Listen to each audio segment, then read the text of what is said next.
नमस्कार दोस्तों, मैं सुनील कुमार आपका स्वागत करता हूं आपके अपने चैनल क्या ऐसा होता है।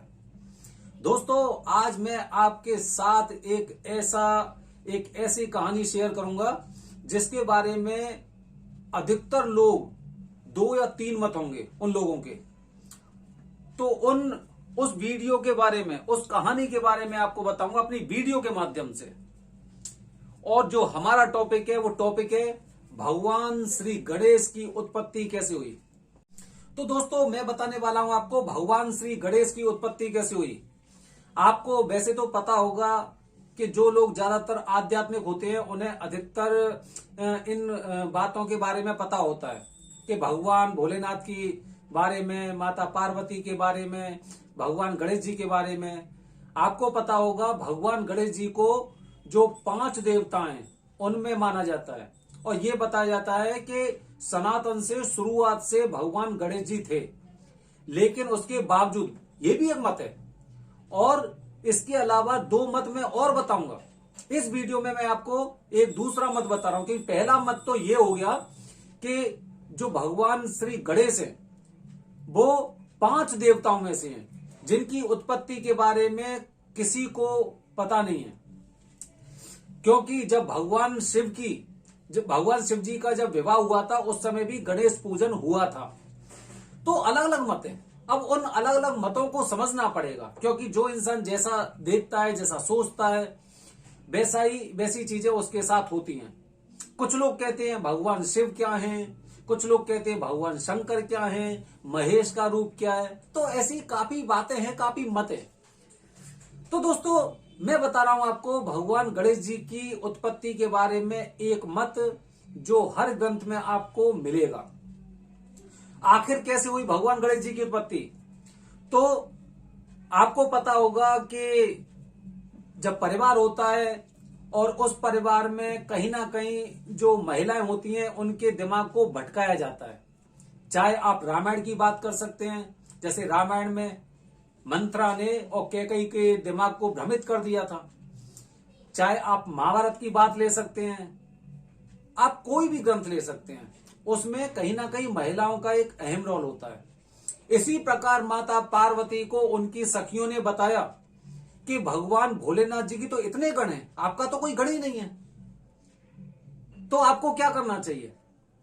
हालांकि माता पार्वती ने बोला कि जो भगवान भोलेनाथ के गण हैं वो भी तो मेरे ही गण हैं, वो भी मेरी सारी आज्ञा मानते हैं।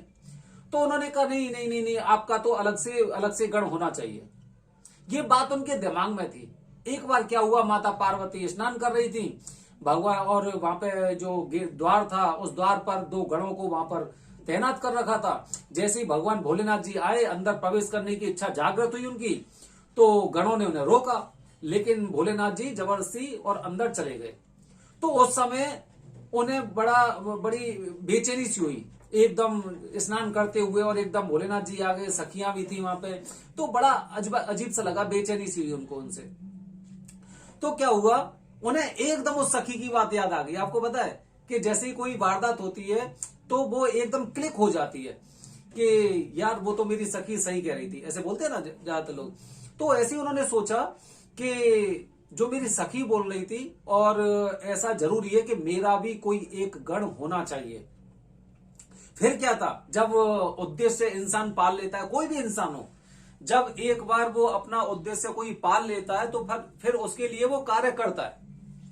ऐसे ही क्या हुआ, तो माता पार्वती जी ऐसे स्नान करते हुए आराम से एकदम पूरी तरह से एक, कहते हैं ना, एक अचेत अवस्था में हो गई।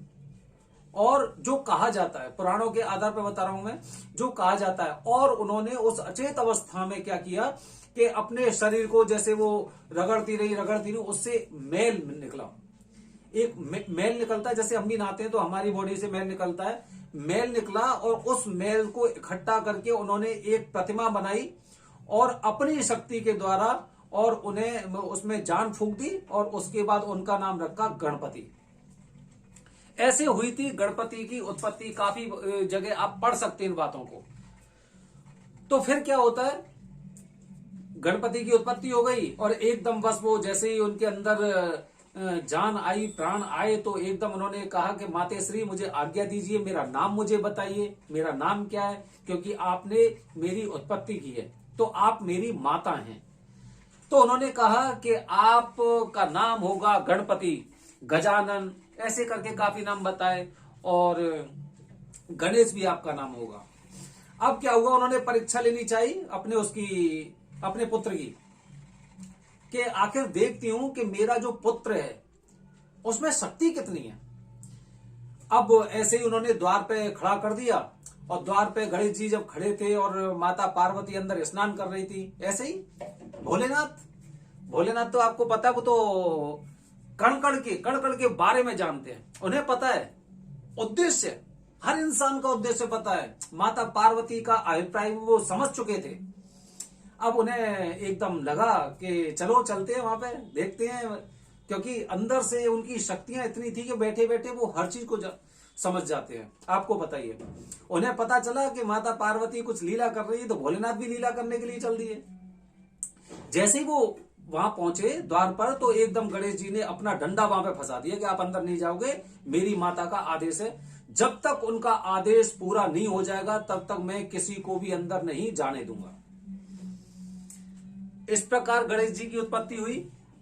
और जब भोलेनाथ जी ने काफी प्रयास किया, तो भोलेनाथ जी ने कहा कि ये बालक मेरे हाथों से, और इसका वध कर दूंगा मैं, इसलिए अपने गणों से बोला कि आप इस बालक को द्वार पे से हटा दो, मार पीट के भगा दो। लेकिन वो तो लीला कर रहे थे, क्योंकि जो उनके गण थे उन्हें भी अपनी शक्ति पर अति विश्वास था। कहते ना कि खुद पर बहुत ज्यादा अति विश्वास होना। तो इससे भोलेनाथ जी ने अपने गणों की परीक्षा भी ले ली।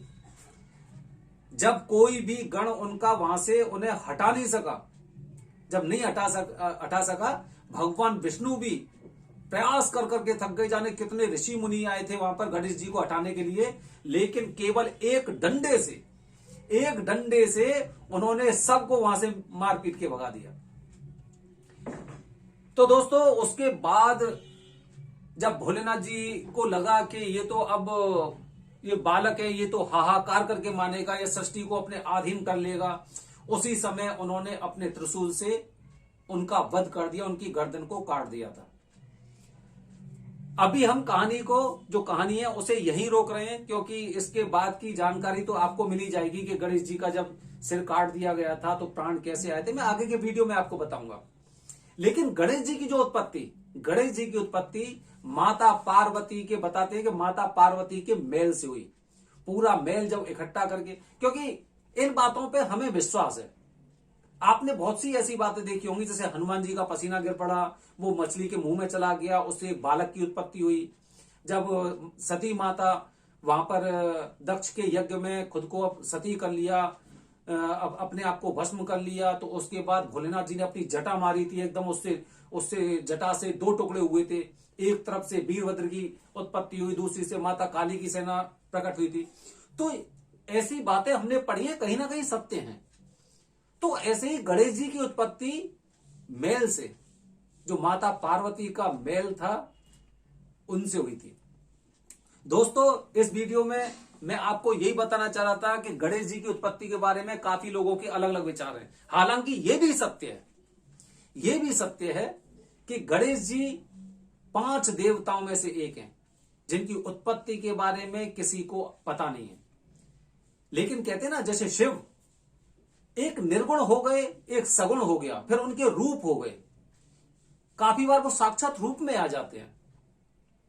तो गणेश जी की उत्पत्ति ऐसी हुई। दूसरा भी मत बताऊंगा, जो काफी लोगों में ये मत है कि गणेश जी की उत्पत्ति आखिरकार कैसे हुई, वो भी मैं आपको बताऊंगा अगले वीडियो में। एक बात और दोस्तों, 1 मार्च की महाशिवरात्रि है, मैं आपको बताऊंगा महाशिवरात्रि की पूजा 4 चरणों में कैसे होती है। 1 मार्च की है, उस पूजा का वीडियो बनाकर मैं आप लोगों के साथ शेयर करूंगा, और हर इंसान को महाशिवरात्रि की पूजा किस तरह से करनी चाहिए वो मैं आपको बताऊंगा। जो 4 चरणों में पूजा होती है, पूरी रात्रि जागरण होता है। तो दोस्तों, इस तरह भगवान गणेश जी की उत्पत्ति हुई थी, उनका जन्म हुआ था इस पृथ्वी पर, इस सृष्टि पर। अगला मत, अगली जो कहानी है वो मैं आपको अगले वीडियो में बताऊंगा। एक दूसरा मत जिसके बारे में लोग कहते हैं कि गणेश जी की उत्पत्ति ऐसे नहीं ऐसे हुई थी। धन्यवाद दोस्तों। जय हिंद, जय भारत, हर हर महादेव।